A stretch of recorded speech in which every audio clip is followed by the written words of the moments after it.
Hello viewers, in this tutorial I am going to show you how to disable found new header message on Windows 10 computer. When Windows detects a new piece of hardware, oftentimes it will prompt the user with a found new hardware message. Most of these messages are informative and necessary. When you connect a new device, this message will inform you about the system recognizing that device. We do not recommend you to stop these messages as they inform you as to whether or not it is successfully installed. However, due to faulty devices drivers, users might be getting this message even if they didn't connect any device. In this tutorial, I am going to show you how to disable found new hardware message on Windows 10 computer. Right click on Start menu. Click on Run gpedit.msc. Now click OK. Local group policy editor has been opened.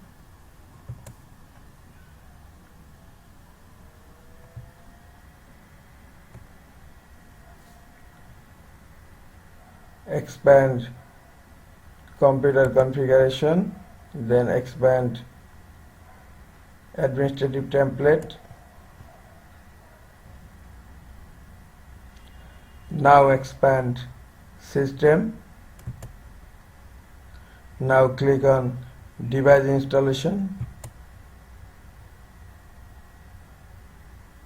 Look, this is turn off found new hardware balloon during device installation. Right click on it, click on edit.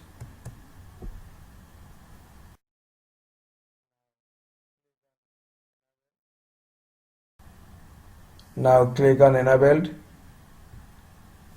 click on apply, then click on OK. Look, now turn off found new hardware balloon during device installation is enabled. Hope from now the message found new hardware will not shown in your Windows 10 computer. Close local group policy editor. Hope this tutorial is helpful for you. Keep watching for next tutorial. Thank you very much.